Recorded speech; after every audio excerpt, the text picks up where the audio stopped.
story yet. So the second or third day Prabhupada was in Los Angeles. He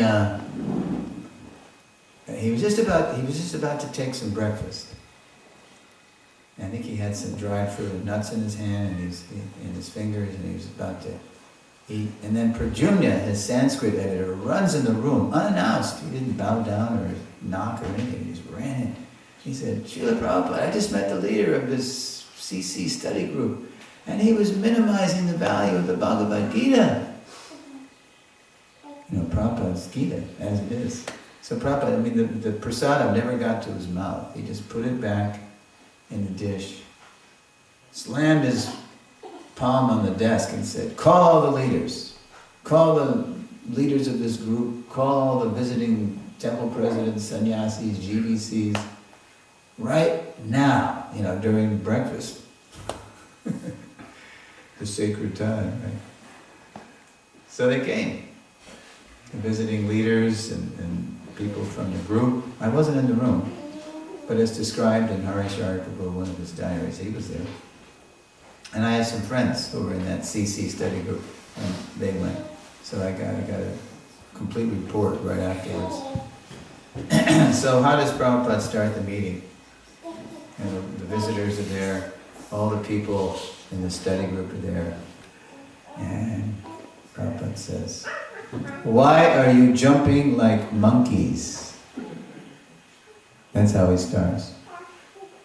And they're like, what does Prabhupada mean? And Prabhupada says, "Why are you jumping immediately to Krishna's pastimes with the gopis?" And then one of the members of the study group says, "Oh, but Prabhupada, Lord Chaitanya says this is the topmost thing to hear about is the pastimes of Krishna and the gopis." So Prabhupada said, "Yes, Lord Chaitanya said this is topmost. Are you topmost? Why don't you remember what else Lord Chaitanya said? That my spiritual master found me to be a great fool, not fit for understanding Vedanta philosophy, what to speak of the intimate Leela of Krishna and the gopis. He found me only fit for chanting Hare Krishna." Only, right? Why don't you remember that? And then another person said, they were actually trying to justify, they were so intoxicated with what they'd been doing that they were actually opposing Prabhupada. They weren't being submissive to Prabhupada.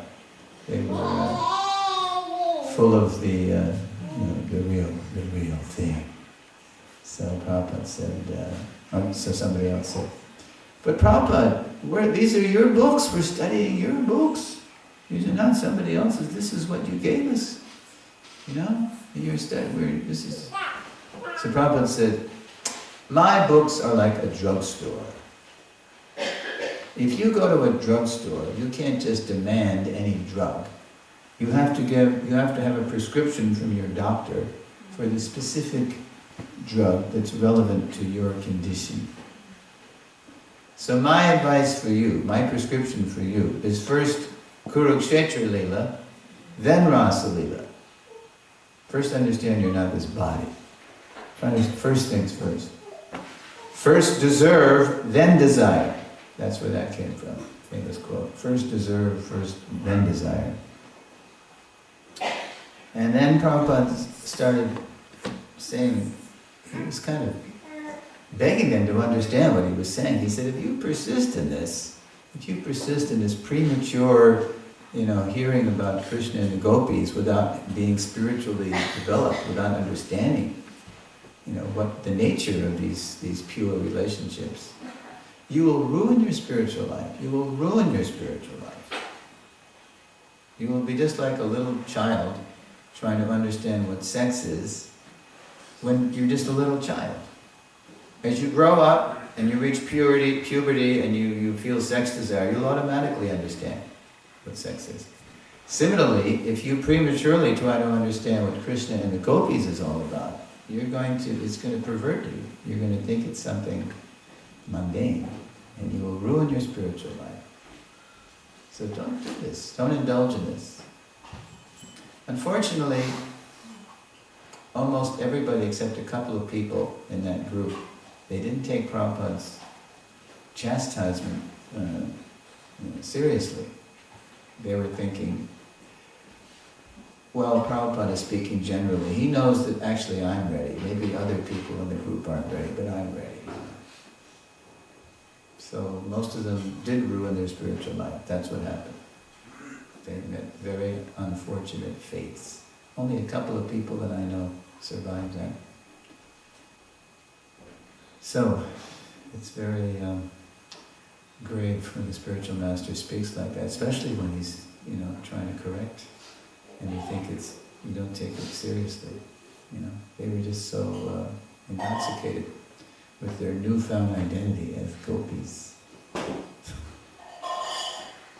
We called it the GBC, the Gopi Baba Club. Okay, so my friend who briefed me on it, he took it to heart, and he survived and thrived, and he's a great devotee, and he does wonderful service. Let's see. Prabhupada met with many scholars, many journalists at that time.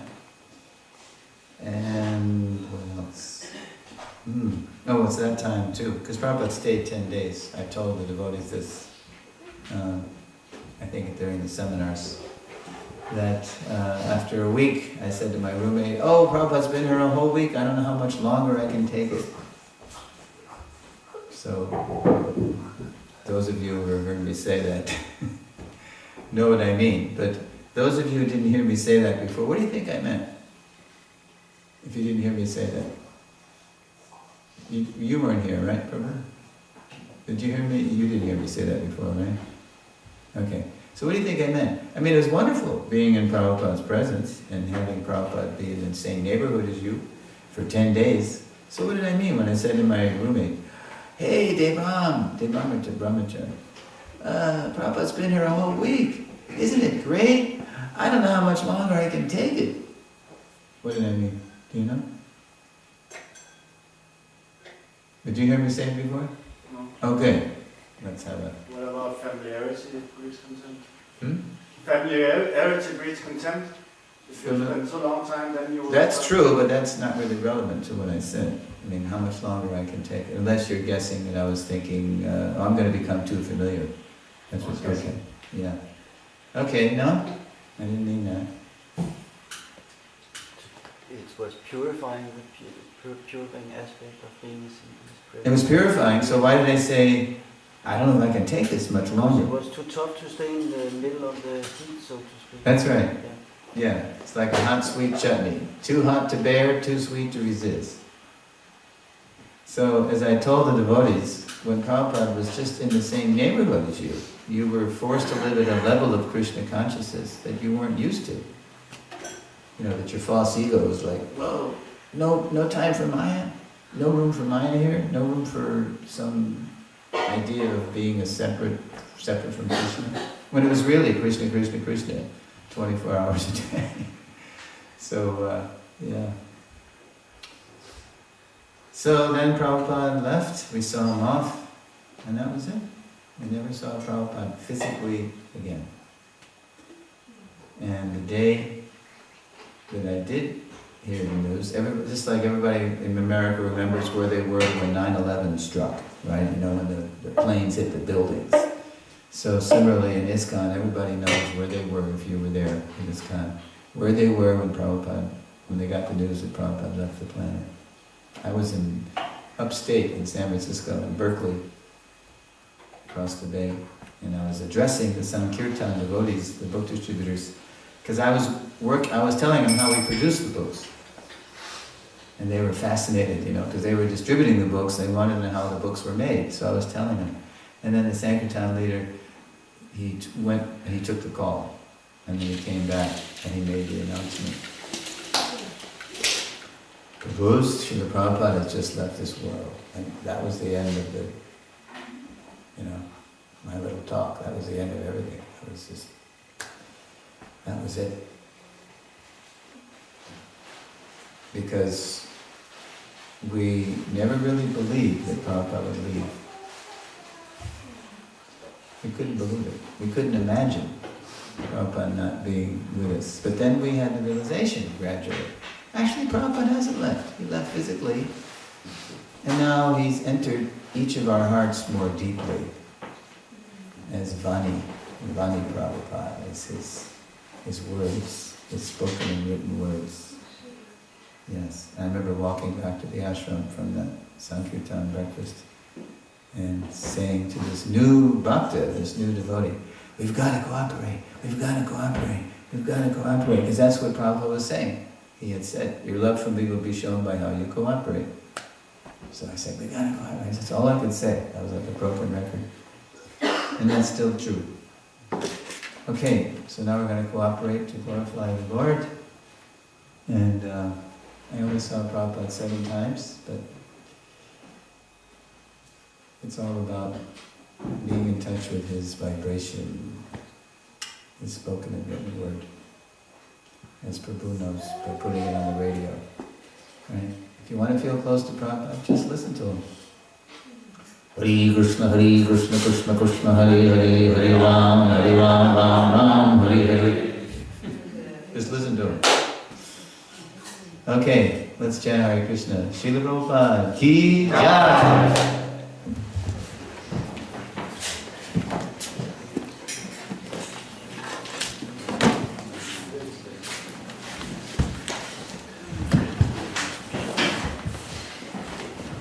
Hare Krishna, big thank you to Suresvara Prabhu. So now we'll have kirtan for the next 20 minutes, so kindly everyone get up and put aside the pillows and the chairs. Hare Krishna. Fasten your seatbelts, raise your seats, put your phones in everything. That's the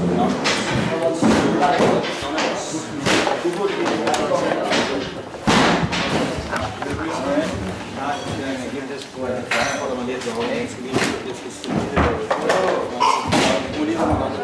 Namah